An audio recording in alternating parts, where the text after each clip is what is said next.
Phase Hero Season 2, Episode 1 starts right now. BD here, joined tonight, if you're watching live, by Jenna Anderson. Hey, everybody. We've got Aaron Perrine ducking out of the frame right now, but back. Trying to figure out what we're doing. Here we go. Oh, it's Season 2. Hey, BD. What's up, Aaron? How you feeling tonight? Pretty good. I would like to confirm, I noticed some folks in our lovely comment section did not know that we moved times. And they were like, whoa, hold on. Could this be a new time for Phase Hero? Confirmed. Yes, we will be doing Wednesdays, 10 p.m. Eastern time, 7 p.m. Pacific time. And that's the new time. Unless for some reason it's a cataclysmic failure. But so far it looks pretty exciting. We've got lots of people watching, lots of people active in the comment section. And we've got people talking facts. Judon Foster says, Jamie hates late nights, confirmed. Jamie does not hate late nights. She has advocated for us to do shows this late for as long as humanly possible. She is just not available to be in this episode. No, nothing could be further from the truth on that one. I can't even joke about Jamie hating late nights, confirmed. Jamie's still sleeping. That's a possibility. That you never know. Yeah. Any time of day, that could be true. But yeah, this is the new time. We're going to be doing 10 p.m. Eastern time for the live shows, 7 p.m. Pacific time on Wednesday nights. To be honest, this just makes it easier for all of us, I think. I know for myself, I have wrestling shows on Thursdays. So even when I'm in LA for the first half of the week, I'm coming home Wednesday morning, usually at the latest, unless I'm doing the overnight thing. So I was like, what if I suggested this? We also played with the idea of mornings, but Jamie was, we're not going to force Jamie to do 9 a.m. Wednesday mornings. That would just be brutal for the sleep schedule. And so here we are. Jenna, how you feeling about our new time? Pretty good. This is going to be definitely a different energy, but I'm excited for it. I know we've done some late night episodes and we've threatened an after dark for the longest time. So it'll be fun to kind of commit to this a little bit. Ooh, we're going to get crazy. I do want to say real quick, I do want to do a shout out. I'm going to do an official post of this with like an HD version of this. I almost forgot to do this because I brought it up here, but almost forgot to put it on the thing. Not only is Phase Hero episode 100 merch still available, we've got a lot of orders for Phase Hero episode 100 merch. You guys rule. I owe a few more thank you videos. A few people got videos from all four of us. Thank you so much. It is the latest the merch will be available is the end of the month. I'll tell you that. It might be sooner than that it's gone. Just got to figure out what's next. But also, I want to show something real quick, Jenna. I actually am excited to get your perspective on this. So, sorry, shameless plug. This was a birthday gift. And I'm going to be selling it at the OVW shows and online, I think, if I can figure out how. But like in wrestling, you do prints. You bring photos of yourself and you sell prints and you sign them. And that's your gimmick table, your merch table, as the concert goers say. But there's an artist named Tahani Farr. And she's incredible. And her resume is awesome. And I don't know which parts of it I'm supposed to are like known or not known. But Tahani Farr is an incredible artist. And her published work's amazing. And if you're not familiar with Tahani, you should get familiar. But I got a birthday gift from Tahani and my friend Kay, who's been a huge help with the podcast. And look at what they made. This is hand-drawn. Oh, hell yeah. This is a hand-drawn main character print. I mean, looks just like me, obviously. Look at those abs. Yeah. No, I mean, this is the most motivated I've ever been to work out after seeing myself in superhero form here. But I think this is the coolest gift anyone's ever given me. And I got to give it. Look at everybody agrees. That's amazing. Wow. So if you're not following Tahani Farr, I highly recommend it. I'll type it in the comment section so you know how to spell it. And if you're listening in audio, just go to BD's Instagram. Yeah. TEHANI space FARR, but I will also tag her on Instagram on Friday. I'm going to show the HD version of this. I just had to shout her out because this is like to get an original print from an artist like this is no small potatoes. And I just find this to be the coolest thing ever. Jenna, have you ever commissioned something?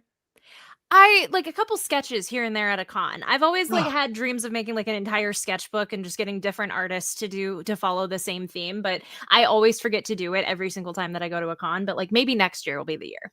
Yeah, it's I've always wanted to do something. I was gonna like commission Nova, not myself or something. But this is the coolest thing I've ever seen. So if you're in the Louisville area on Friday, my birthday, when I'm whooping Icon Lee's ass, we can celebrate at the merch table, and those will be for sale along with regular prints as well.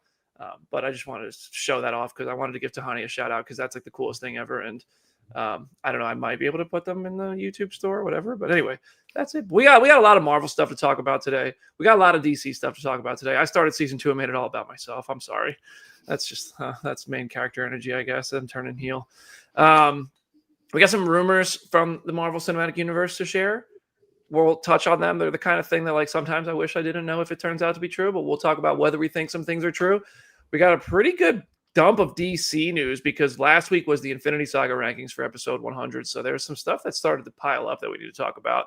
Super Mario Galaxy dropped a trailer, and I went to the Wicked premiere, so I'm going to share my thoughts on that. Spoiler free, docious, as someone they would say, I think, in the land of Oz. All right, THR says Doomsday will have additional photography in the spring of 2026, and then Secret Wars will begin filming in the summer of 2026. Wow, I turned so blue all of a sudden. That's crazy. You're just getting prepped for Avatar. Yeah, I'm in Avatar mode. This comes as no surprise to me. I think the Doomsday additional photography has been planned all along. Secret Wars starting filming summer 2026. Great news. They'll hopefully wrap maybe, at the latest March of the following year and have it ready to go. And then obviously do some additional photography after that, probably. I'd say March is a long production. That'd be like 9 months, 7 to 9 months. How are we feeling? How are we feeling about Secret Wars getting that release date in December of 27? These are such short production times in the grand scheme of things. I feel like compared to what we're used to, like pre-COVID, I remember like during the height of COVID and like the early days of the multiverse saga, we were like, oh my God, some of these movies only have 100-day marketing campaigns and whatever. And it's like, now here we are, like you're filming in the same calendar year that you're going to be released.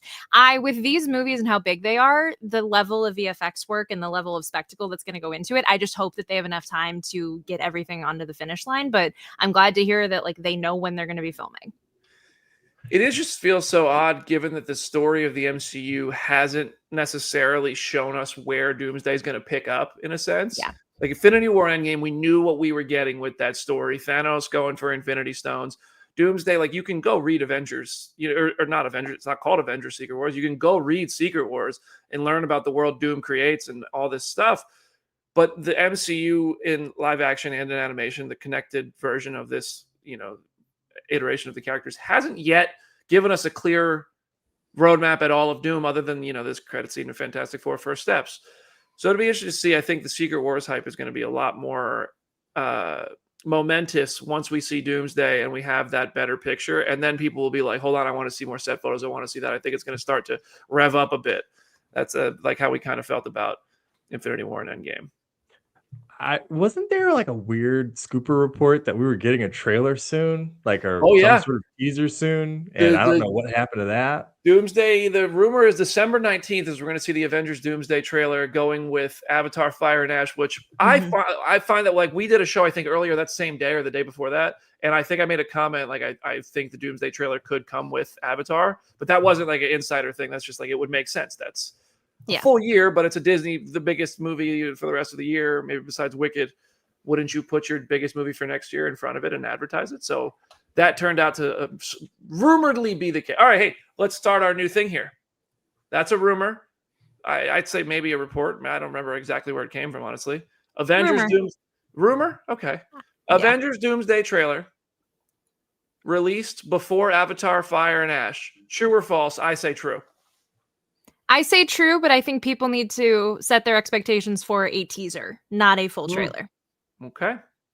I think it's true too. And I think Jenna's right. It's probably going to be smaller scale. Although, because there is like the trepidation around there being a larger, propulsive force in the MCU, there will be something big in that trailer. There's something has to be in there to get people to remember it for 12 months. That's valid, and that's our new segment that you're going to see again called True or False, real original here on Phase Hero. But welcome. That's a working title. I feel like we can come up with something snappier than that. Oh man, the Secret Wars was supposed to come out last week. By the way, I'm pretty sure originally during that first Comic-Con panel, it was announced for last week. Did you guys go see it? How many times did you go see it? Oh, I haven't left the theater. Yeah. Oh, Collider reported the trailer, so that Collider's pretty on it. So I would say I reinforce my true. Somebody mentioned this in the comment section, but there is another. This is another report that Jenna, I know you're excited to talk about. Oh, Sadie Sink. That's right. Yeah, so this was buried in a Deadline article about her being in a theater production on the West End of Romeo and Juliet. Like towards the tail end of the article, the reporter says there has been much speculation about the role that Sink has in Spider-Man: Brand New Day, and frankly, I do not know the answer, but I do know that she'll join the cast of the next Avengers picture that shoots here in London later in 2026. So woke up to this news a couple days ago, and Chris, my husband, put his phone in my face and he was like, I thought this was a fake Discussing Film account. Like I was like shocked that this is actually real.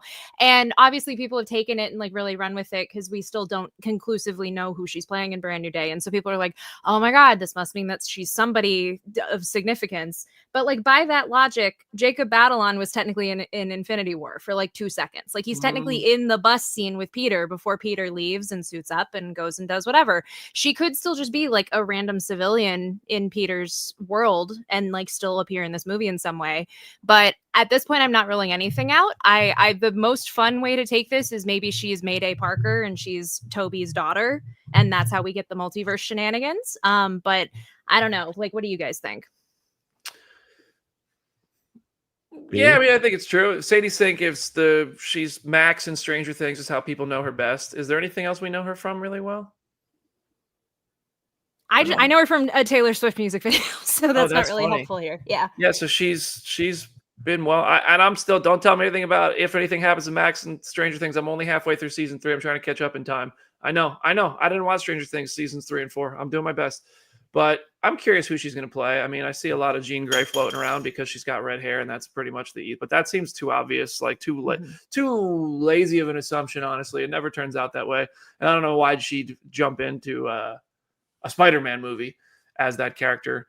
Mayday Parker would be interesting, but yeah, I mean, it could be a very small role like Jacob Batalon had, so we'll see.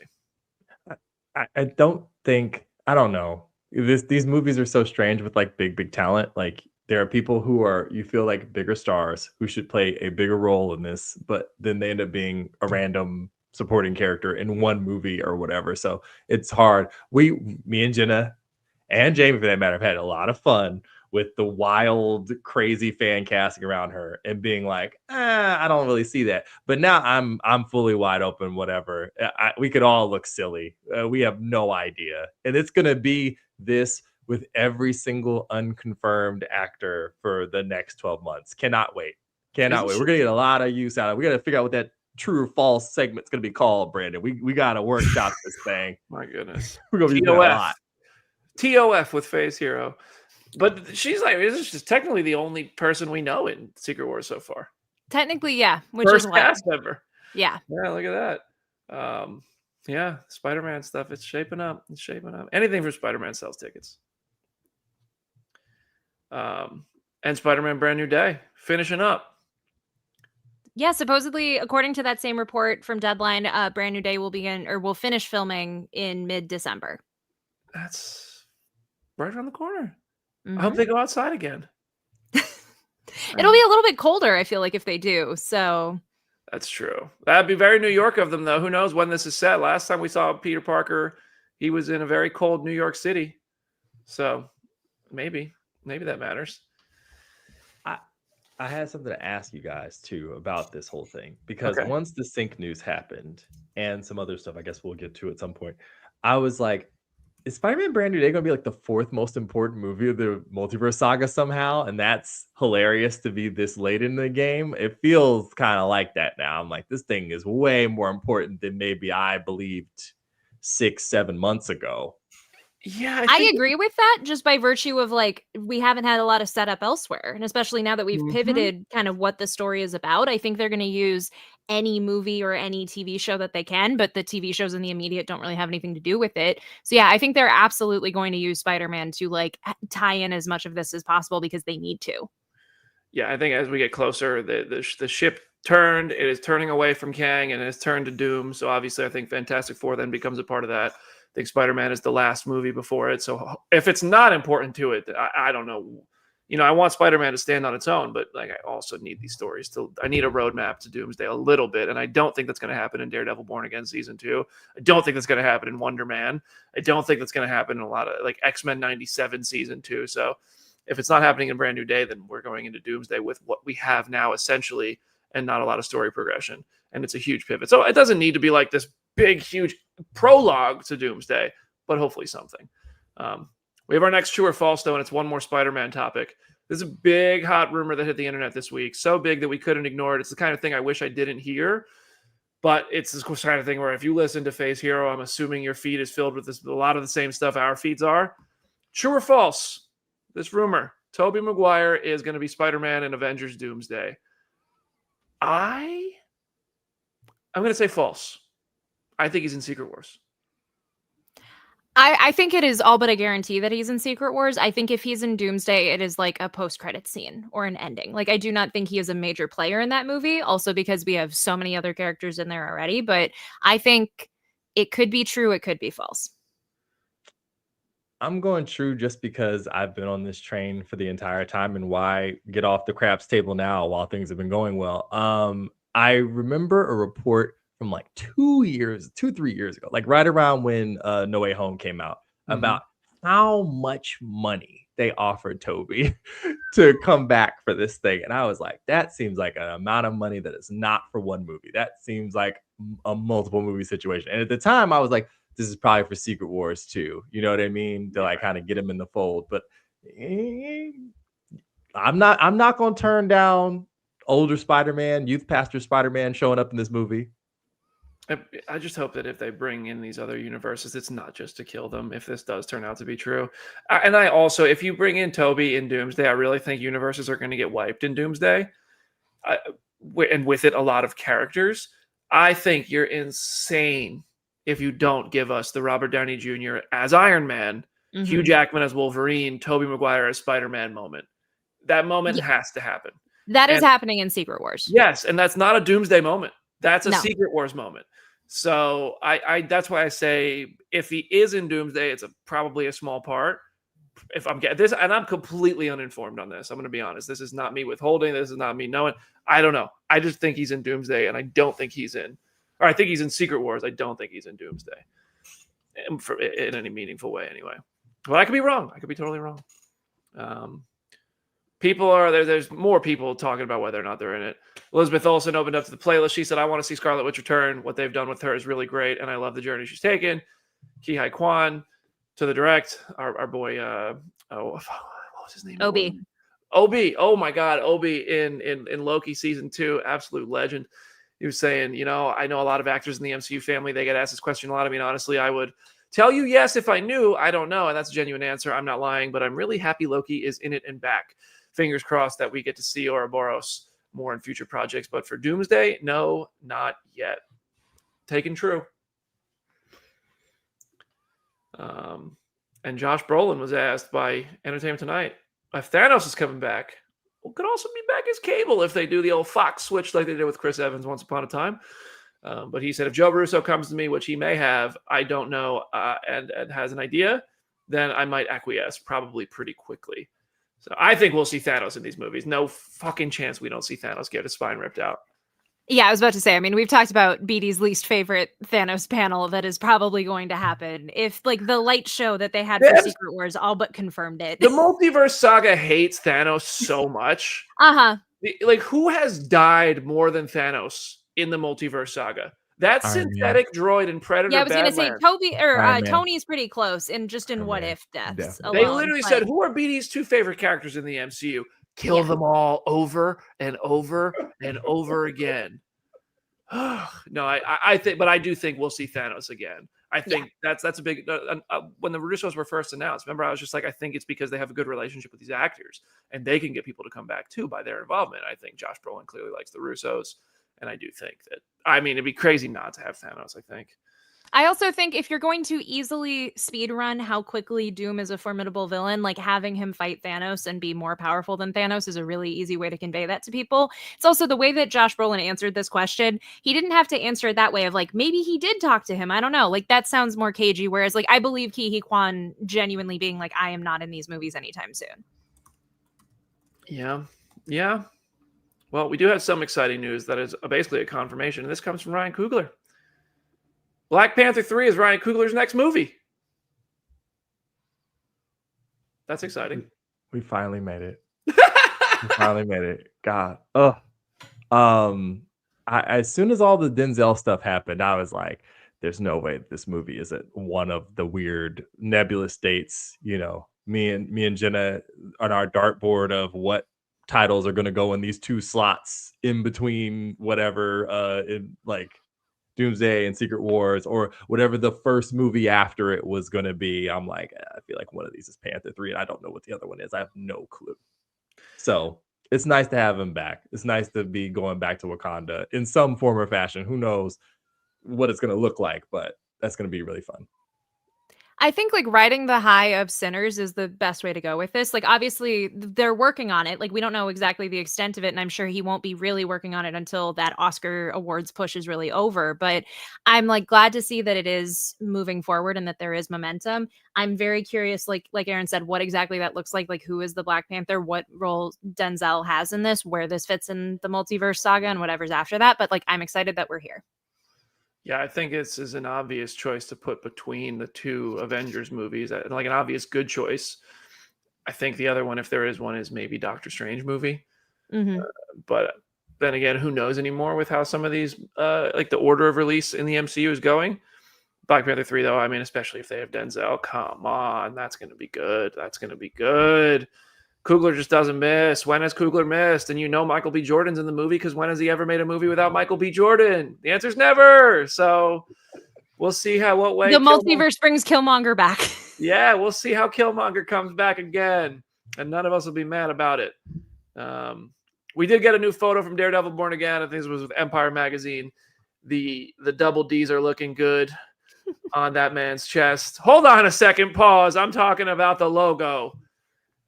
And it's pretty much an actual HD official photo of everything we've seen from the paparazzi shots or, whatever fan shots of him walking out of the water up there in New York. And that's pretty much all that is. I don't have it up to pull up. If you want to see it, it's on the Phase Hero Twitter account. So, and then we're on to we ended the New York Comic-Con panel with Vision Quest, and we're going to end the Marvel section of today's episode with Vision Quest. Yeah, so there is a pair of castings for Vision Quest that I'm very excited for. So the show added Diane Morgan and Lauren Moraes. Morgan will play a mystery associate of Todd Stashwick's character Paladin, who's kind of like the villain of the show based on what we know. Moraes, who is a newcomer and hasn't been in anything in movies or TV yet, will play Lisa Molnari, who is also known as Coat of Arms, who is this teenage superhero who is really close with Tommy, aka Speed. She can put on this coat and like get 6 arms and fly and do all of this crazy stuff. So I'm very curious to see if any version of that happens in the show, or if she's just like a friend who people happen to know that she has a name from the comics. So that's interesting in and of itself. I am very excited for Diane Morgan because she is one of the funniest people in the entertainment industry. Like, I am not even joking. She is a British comedian who is also known by this character that she does, whose name is Philomena Kunk. And she is a fake, like, news history channel kind of reporter who goes around and interviews real people, but kind of drives them crazy in the process. Like, you've probably heard TikTok sounds or seen memes and stuff of the jokes that she does on these shows. They are so funny. They are an institution in my household. So, like, I can hear her sense of humor so clearly in this show. Like, it'll just be great. I just looked her up because I didn't know her name, and I was like, oh, I know her. Yeah. She's in a million things. Yes. Her IMDb profile has 58 credits. Yep. And they're just in like not that many years. Like, there's other people, oh, you have 58 credits, but you've been acting for 100 years. Yeah. Her first credit was only back in 2002. So that's a pretty good booked and busy ratio. Yeah. This is my Patti LuPone and Agatha level casting of like, this is so important to me personally because she is just such a funny person. Like, whatever her character is in the show, whatever role she has, she is just going to have, like, she's going to eat. It's going to be so much fun. Sharon the waitress in Me Before You. I never saw that movie, but it does look like one that would make me cry. Oh, that's what I've heard. Yeah. Oh boy. Well, I think Vision Quest, that trailer for Vision Quest made me infinitely more excited for Vision Quest. And I wish that it was online because I think people would really feel that excitement, because I had a lot of question marks about Vision Quest. Like, not that I wasn't excited for it, but it was one of those like, okay, what are we doing in this series? And then that trailer was just like, oh, okay, I still am not sure what we're doing, but this looks freaking awesome, especially with James Spader and all the Stark AI as actual people now. It was cool. I keep daydreaming about that trailer. Like, it was so cool. And I know like the rest of the world will not get to see it for a long while, but like that show is just going to be so special just based on that little bit of footage. Yeah, I agree. All right. we're going to jump over to the DC side here. And a series that like people have talked about and speculated about and maybe debated if it should happen or will happen or won't happen is happening. Jimmy Olsen is getting a series. It is not called DC Crime. That was one of the parts of these reports. These reports came out from multiple outlets that it was going to be called DC Crime. James went on Threads and he was like, I don't know what this DC Crime name is. I don't remember exactly what he said, but he said like, no, there is no show called DC Crime. That's news to me. He said people came up to him in the past week and were like, congrats on DC Crime. And he was like, what is that? I've never heard of that before. Came back from the Costa Rica trip with the DC Studios team for Jen Holland's birthday and hit the streets of LA and everybody was like, hey, DC Crime. And he was like, whoa, what do you mean DC Crime? But yeah, no. Dude, I'm assuming, everybody here probably also follows James on Instagram. I just want to shout out. They just look like they have so much fun, the whole DC team. Yeah. That's an awesome group of people. But Jimmy Olsen show. Jenna, I'm going to let you put out the details here. I just want to, I know you're going to basically be able to appease my perspective here because I know at first, disclaimer, I'm going to watch the shit out of this. I put a post on Twitter and Threads about this, and I was like, okay, a Jimmy Olsen series feels like it could be tiptoeing the line of like, are we doing too much? Are we kind of discounting the event nature of some of these series? Because Peacemaker undoubtedly felt like an event. Superman felt like an event. I hope Lanterns feels like an event. I hope Supergirl feels like an event. And we're at that stage right now, the DC universe, where everything is kind of limited and exciting and cool and new. If you get into too many titles territory, does it start to lose that? If the quality keeps up, obviously we would think maybe not, probably not. But does it? I don't know. And then I had the thought, okay, hold on. Yes, Jimmy Olsen has some crazy ass stories in comics, but a lot of characters like Peacemaker were not household names before he was Peacemaker in the Suicide Squad on HBO Max. So that's where I went, okay, you know what, actually, this could be a really good thing. And there's other supporting characters that are legendary, but that was my thought. So Jenna, there's a lot of facts about this, and I know you have opinions on what I just kind of laid out. So I'm excited to hear from you because we didn't talk about this. You said I'm going to save it for the show. Here we are. You say that. We did walk around after episode 100 and did talk about this a little bit. A little bit. But I know there's more. Yeah. Yes. I mean, I have a whole video about it on the channel and about the other TV news for DC that we'll talk about in a minute. I will also say the report, like the level of this show now is that we know who is show running it. It is not officially greenlit. It's not like we got a post from James saying like, here's the title and here's the release date. Like it is still in development. It's just now we know who is doing the developing and who is behind it.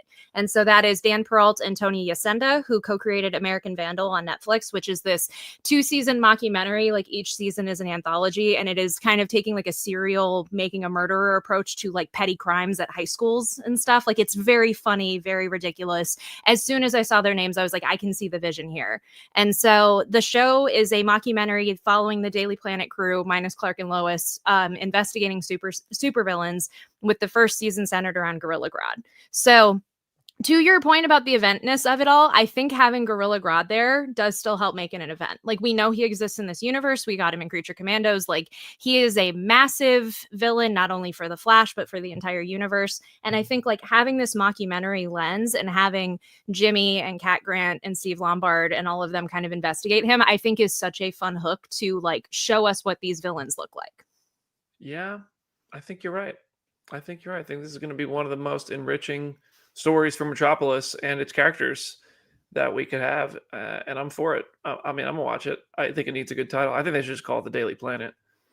Especially if it's a mockumentary in universe, that's why like the second I heard DC Crime, I'm like, that's not the permanent title for this show. There was no way. It doesn't work in universe. It doesn't really work out of universe because you hear DC Crime and you think like the pulp characters from the 40s. Like that's a different kind of connotation here. So yeah. I think they'll land on something that'll be kind of fun and like tongue in cheek. I think of like the recent freaking conversations of Washington DC Crime. Mm-hmm. Like it's that like, too. The SEO would be horrible. Like it's like, hold on a second. Do we need that at the top of mind right now? Yeah.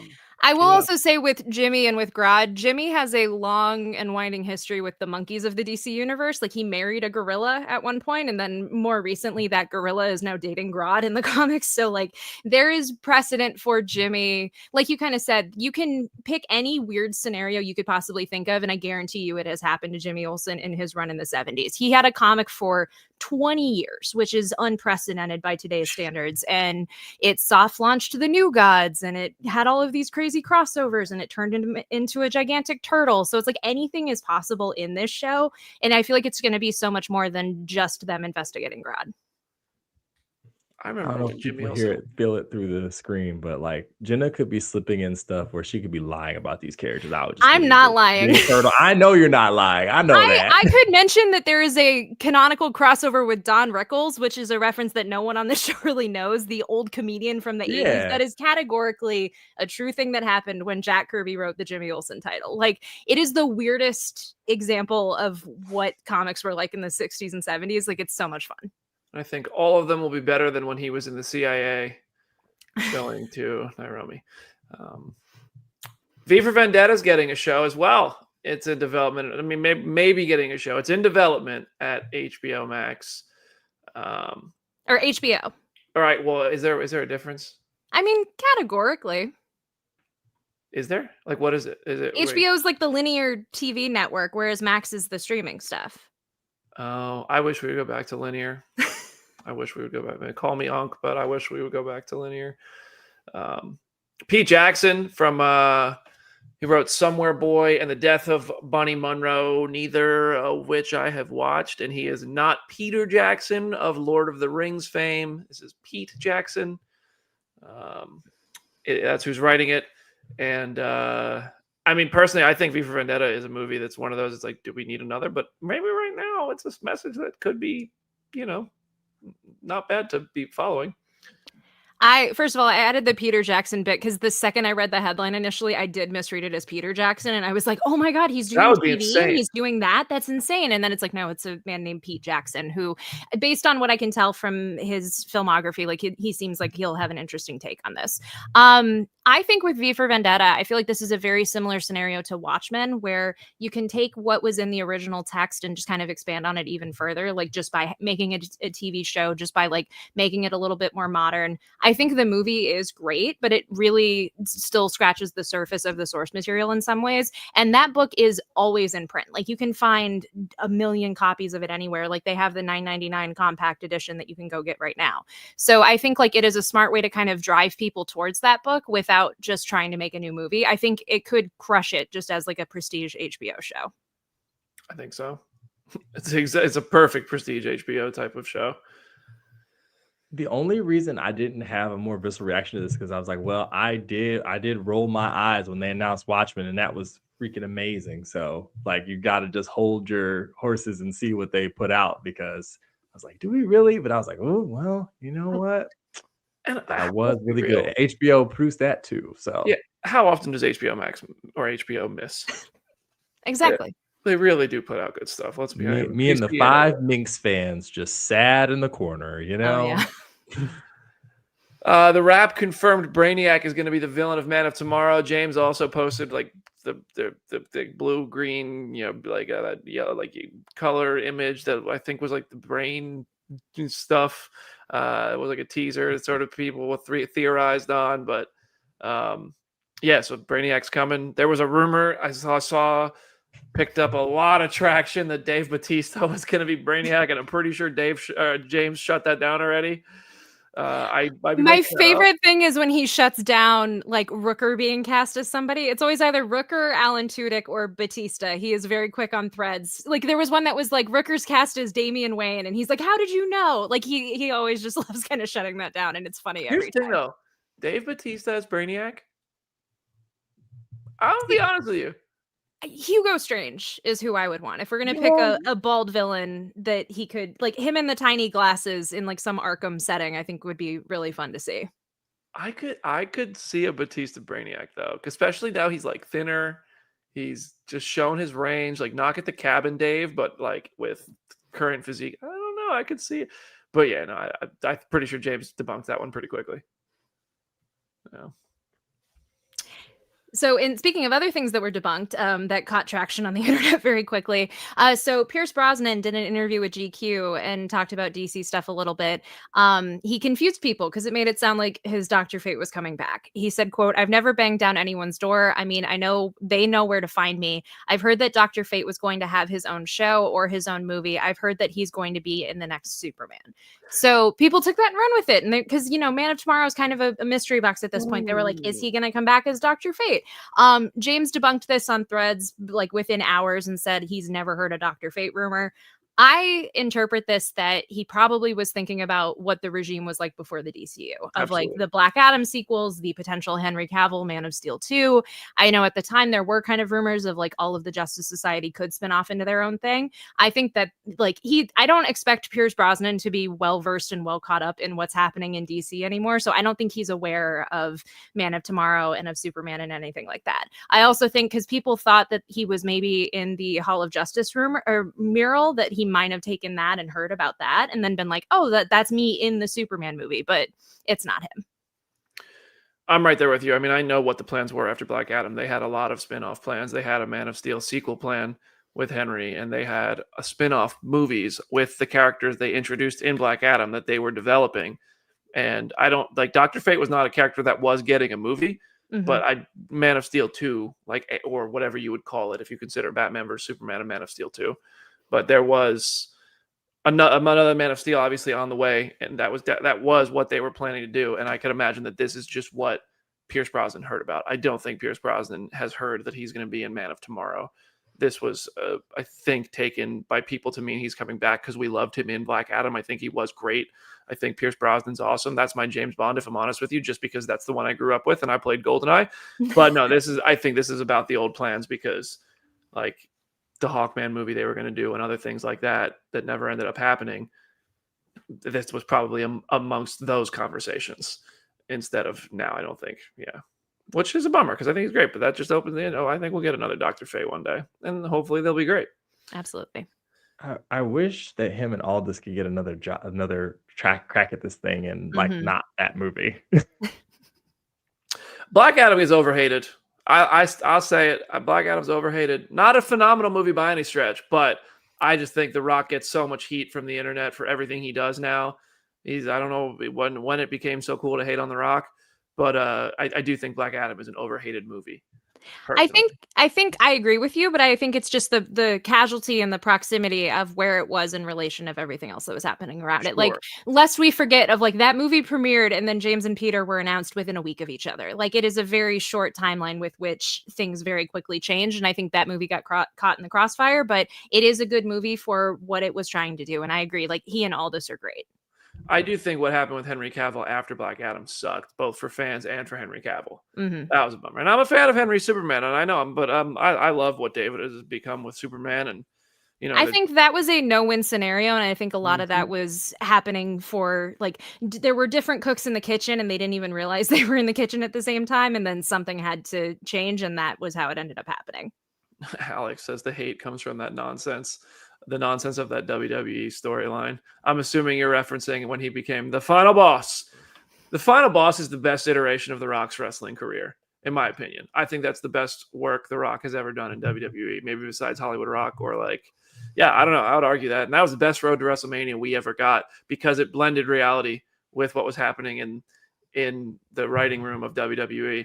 And I don't know if in our lifetime WWE is ever going to have a moment as good as the culmination of WrestleMania 40 when the final boss was the whole thing and then The Undertaker. I stand by. It should have been Stone Cold Steve Austin instead of The Undertaker. I'll die on that hill. Everyone's like, oh, there he goes, talking about wrestling again. No, I'm vibing with you because, man, the ride home when we got you from the airport in Las Vegas, where we were trying to figure out what was going to happen with Cody heading into that Raw, was scintillating. It was just you, me, and freaking Joe Deckelmeyer on a whiteboard. Like, so we got 14 different possibilities. It could go in so many different ways. And I'm like, I won't feel that again anytime soon. It was sad. No, that was WWE's Avengers Endgame. Yes. Because Roman became Thanos. Cody was, I guess, Iron Man. I don't know. Captain America. Cody was all of the Avengers. I don't know. He was the good guys. And then you had this supervillain built for literal years. and we all wanted to see him fall. And then you had everyone show up out of portals. It was freaking awesome. I don't know, people right now, if you're not a wrestling fan, go watch wrestling from, well, it's even impossible now because you have to subscribe to 30 different streaming services. Nothing. If we didn't learn, none of these corporations learn anything. Yes, let's spread our product across 5 different streaming services. Stupid. Alan Richardson is maybe in talks for someone in the DC universe. He was talking to Screen Rant. Alan Richardson is the man who looks like he could eat your husband, and like he's just gigantic. Like he's just fucking huge, this guy. And then just steal everyone's good looks too. He's such a handsome Thad Castle. Come on. He said, I described to them the kind of personality that I'd want to play and what that would mean to their world. I want to play somebody a little dirtier than your typical clean cut protagonist. And he's been in the DC universe before. He was on Titans. It was Hawkman, right? Yeah. And he was also Aquaman, but he never got called Aquaman on Smallville. CW, whatever CW was called back then. WB. Oh my God.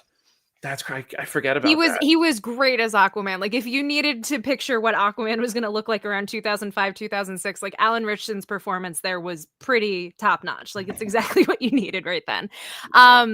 I have a theory with this quote, and it has to do with a movie that we've heard is kind of in development, may or may not be. I have my own personal theories about it that I've said in some of my Peacemaker videos of the Bane Deathstroke movie that may or may not be a thing that they've been kind of cagey about. I would not be surprised if he were to play Deathstroke. I feel like having that gigantic kind of posture and playing a more anti-heroic character, I feel like getting him in the kind of Reacher vibe to a character like Deathstroke, I feel like that seems like a pretty easy win. Since I've both taken digs and compliments at past DC iterations, I will say I think Joe Manganiello would have been a really good Deathstroke. That would have been cool. I think he's got the physique for it. He's got the demeanor for it. And I think he loves that character. That said, I do think Alan Richardson's Deathstroke is something I hadn't thought about before. I might need to process for a second. I thought you were going to say Bane just because he's like huge, but I need Bane to not be a white guy. Yeah, that's what I was going to say. We've made that mistake in too many adaptations, and I would love for them to actually get that right and not have him just be another white man. But you think whiteness is your ally? Well, that seems to be. It's a weird time to say that. Here we all are. Aaron, please say something. What you want me to do? I don't know. Just weigh in. Why you turned into the black co-host? You were also cracking up. I don't know. Phase Hero After Dark, baby. Also, for the audio listeners who don't think Aaron just got blipped or something. Oh, man. You think I was going to interrupt him? Oh, no. Absolutely not. Dave Bautista says Bane, says Troy Blair. He has wanted to do that for a long time. Oh. He'd have to bulk back up, though. I think he has kind of resigned himself to the fact of like he might have aged out of that role, and like you said, I think the physique's not really at the same level, but I feel like there's a place for Batista in this universe somewhere. Yeah, I think it's inevitable. You have to eat so much food to get that big. How he was, like, I don't want him to have to do that. Dave's a nice guy. That seems like it would make you miserable. Yeah, to put on the muscle mass necessary to do that again. My God. Yeah.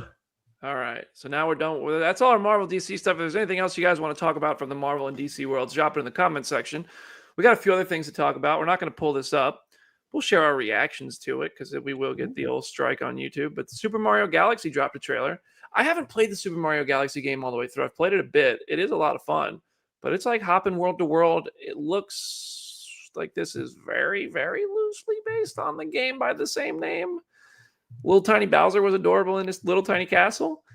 But other than that, was there any big takeaways from the Super Mario Galaxy you guys had? Yeah, my biggest takeaway was Bowser Jr. Because full disclosure, this trailer dropped when we were traveling back and forth from recording episode 100 and like opening my phone up to Twitter and seeing the Nintendo casting graphic of Benny Safdie. I was like, that can't be real. That's not who's playing Bowser Jr. And it was like, oh, yep, that absolutely is. And he's delightful. Like that voice is great. He is my favorite of the Mario characters because he's just very silly. And I think that they nailed that silliness. Like I think that's going to be fun. And I'm very happy for Brie Larson. I think she seems to be having the time of her life playing the princess in this movie. as Rosalina. Yeah, Benny Safdie said, "Oh, I just directed the Smashing Machine. Now let me Yeah. go voice Bowser Jr. and just show my range here." Also, being an Oppenheimer, like less than 2 years ago. That's called range. Yep. Got Anya Taylor-Joy as Princess Peach. Brie Larson, who seemingly manifested this. Hmm. She's a huge Nintendo fan. If you don't follow Brie Larson, she does stream and play her Switch all the time. It's always with her, it seems like, on social media. Chris Pratt back as Mario, Jack Black back as Bowser, Keegan-Michael Key as Toad, Charlie Day as Luigi, and Kevin Michael Richardson as Kamek? Kamek? Who's Kevin Michael Richardson? This is the last name on the IMDb for Mortal Kombat. Was Goro in Mortal Kombat? I'm not familiar. The Simpsons. A lot of animated work here. Not sure though. But yeah, I think this will be fun. When does this come out? Super Mario Galaxy Next year. hits Yeah, theaters. 26. It just says 2026 on IMDb. Does it not have an official date? Let me check. Yeah, let's see. But Brandon, we've talked about this before. Next summer, just put $5 away a week so that you can keep going to the movies. It is going to be an absolute barn burner next summer. I am scared for my wallet. I'm scared for my friends' wallets because it's like that. Toy Story. Mando comes out in the fall. There's The Odyssey. The Odyssey. Mhm. The Mandalorian and Grogu comes out in May. Spider-Man Doesn't Brand New Day Supergirl come out too? Supergirl in June. Yeah. Jesus. Hopper. Also, so Super Mario comes out on April 3rd of 2026. Okay, so that's gonna. I mean, there might be something before that. I just pulled up 2026's movie release schedule before I talk about the next big movie of this year, and this is just scrolling down here. Greenland 2. Hey, there we go. Kicking it off in a big way. 28 years later, the Bone Temple in January. What else we got? Now we're into February. What is here?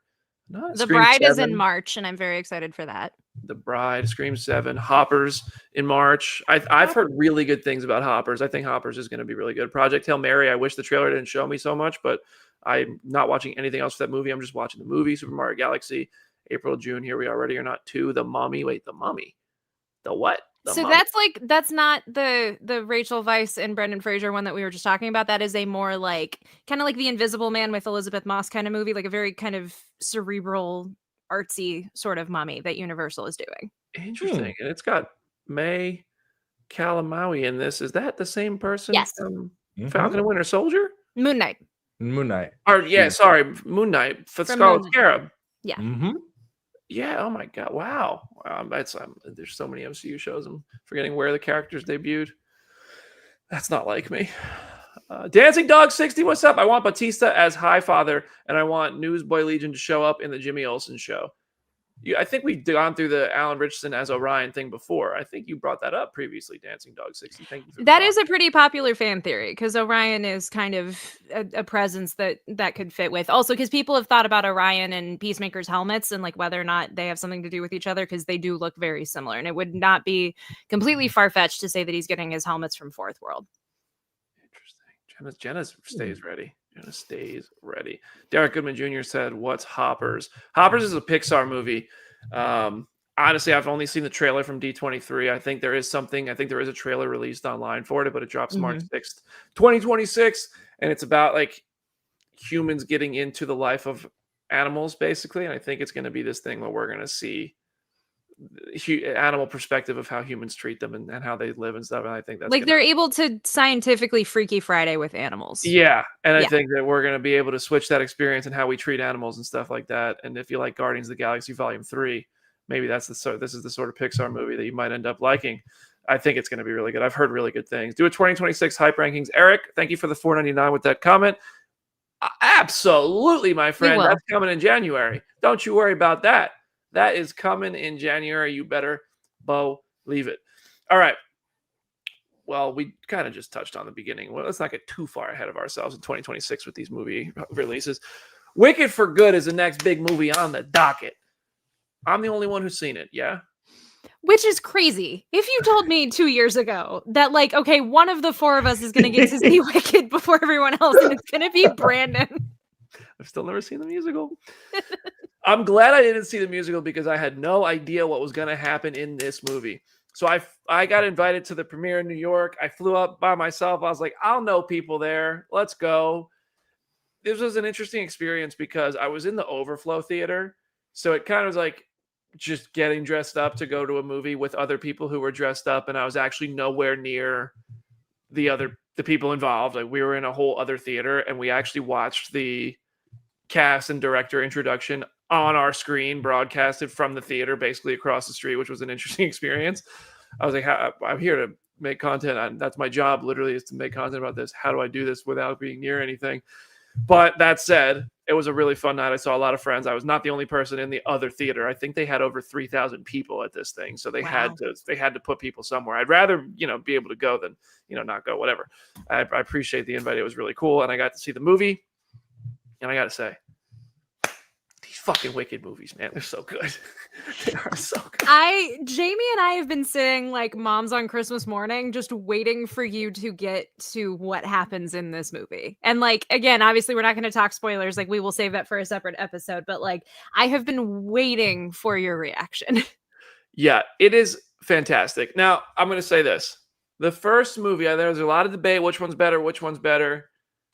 I think it's easy to say I like the first one more because it's just a more fun movie. It really is. And it is also, it's not just more fun in tone, it's more fun in seeing this world for the first time.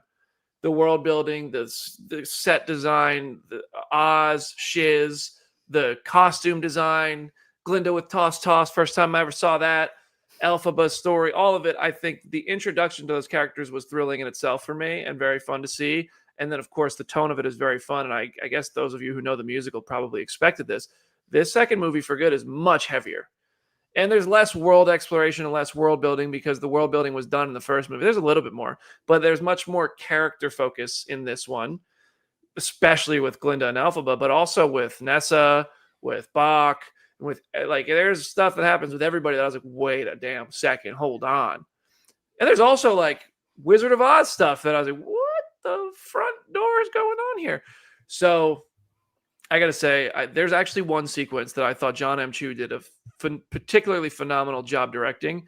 And it's during The Girl in the Bubble, when that song is being performed, the camera work that John Chu does there, incredible. And when you see it, there's just a trick he does that I would love to pick his brain on. I'm trying to get him for a director debrief if he has time. Hopefully we're able to make that happen. Right now it doesn't look good, but appreciate his team for even trying. The movie, I really love the movie. I've seen it's got a lower score than the first one on Rotten Tomatoes, and I see people seem to love it. Some people are like, it wasn't, whatever. I really dug this movie, and this is more like, it shouldn't be called Wicked for Good. I'll probably talk about this more when we talk about this with spoilers. This should be called Wicked Civil War. This is literally, like, there are such parallels to my little dumb man Marvel brain that I was drawing between the MCU and what is happening in the Wicked world. Oh man. And yeah, Brandon Morris said BD's Jonathan Bailey tweet made me laugh out loud. Yeah, there was a moment. I mean, listen, that's a beautiful man. Okay. Jonathan Bailey's that's people's sexiest man alive. I admit it. There was a moment though, it got quiet in the theater and he just looks, you know that Rick Grimes meme where he like looks in the camera? Like Jonathan Bailey did that. And I literally go, that's a good looking man. And everyone heard me.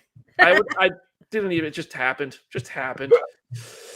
But no, I think the movie's great. I think both movies are great. It's hard to pick a favorite. I do think the first one's more fun, but I think the emotional weight and payoff of what they did in For Good is remarkable. And I thought it was great. I thought it was really, really good.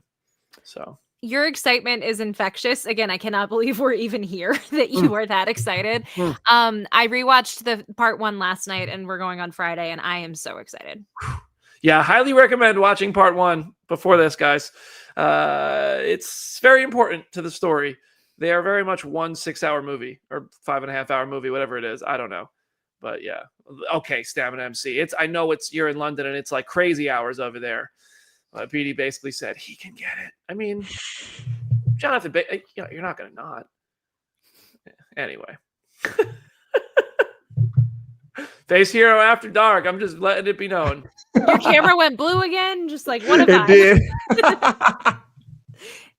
Anyway, anything else we want to talk about on our season 2 premiere of Phase Hero? See, look at the comment section is getting they know. Hannah said, I'm gonna drop my 5 letters. It's not a pass. Who's pass? Come on, who's pass? I don't care who you are. If you're secure enough with yourself, at least admit it. Come on. I'm apparently the leader of the Jonathan Bailey fan club. I didn't mean to.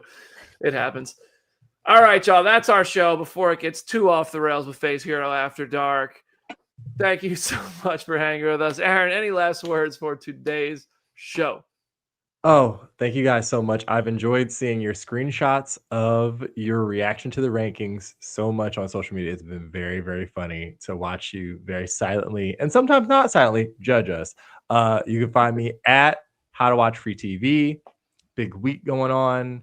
I'm on This Ends at Prom tomorrow with BJ and Harmony Colangelo talking about 17 again. It's a Tia Tamera Mowry and Taj Mowry movie. That's going to be fun. And we're also talking to the cast of Bel Air because it's their last season. And that'll be out on Friday. So, you know, that's How many on seasons did free Bel on Air Roku go? now. Huh? How many seasons did Bel Air go? 4. Wow. I wanted to watch that, John. I just never started it. You got time. And you can watch it for free. Go on Roku channel. I've heard good things. Whoa, Troy Blair, my goodness gracious, with a late 50 here at the end of the show. Thank you so much, my friend. Love the show. Love you guys. Gonna go make some episode 100 clips. Peace, Troy. Hey, W Troy in the chat. Troy is the guy who makes all the clips that you see from my interviews and stuff on social media. He's absolutely the most talented video editor I have ever come across. And he's a big reason why I think people are finding Phase Hero. So big thanks to Troy. Also, Troy, hey, man, 50 is a lot of money. Thanks, my friend. Big W Troy in the chat. Let's lighten up. Jenna, any last words for today's show? Thank you, Troy. It's at Hey It's Jenna Lynn on social media. As always, go read some comics. The second part of the Deadpool Batman crossover comes out today, and it is so much fun. Highly, highly recommend it. It is wild beyond your wildest dreams. Like, it is so fun. It is so worth getting a copy. And go subscribe to my YouTube channel, which is at Go Read Some Comics. I just posted a video earlier today about Supergirl and whether or not you should read Woman of Tomorrow before the movie comes out, or even before the trailers start coming out, or if you should just let the movie kind of surprise you. And surprisingly, that is not a simple yes or no question. So definitely check out my video on it. All right, y'all. Thank you so much for hanging with us. If you're in the Louisville area, both Thursday and Friday night, LVW is recording. We'll be live on Thursday, so you can watch it for free on YouTube. Friday night, come spend my birthday with me in Louisville. It's BD versus Icon Lee for the Rush Division title. My first time defending the title. It is on my birthday, but it will air the following Thursday. This is our Thanksgiving Thunder show. It's a recording on Friday, so if you want to know the outcome of the match, obviously, BD's going to retain, and still, Rush Division champion will be Brandon Davis. That's what they're going to say at the end of the match, and I will do everything I can to make sure that that's true, because I had to deal with Steven Steele for 4 months, and I didn't do that just to have a title for 4 weeks. Anyway, play our show for your dad, play it for your cat, take a screenshot, put it on your Instagram story, tag us, we'll share it, and if we missed it, tell me. I'm a fraud. I said I'll share it. Let me know. Thank you guys so much. Phase Hero 100 merch is available on the site for a limited time. And I think that's everything. See you in the next one.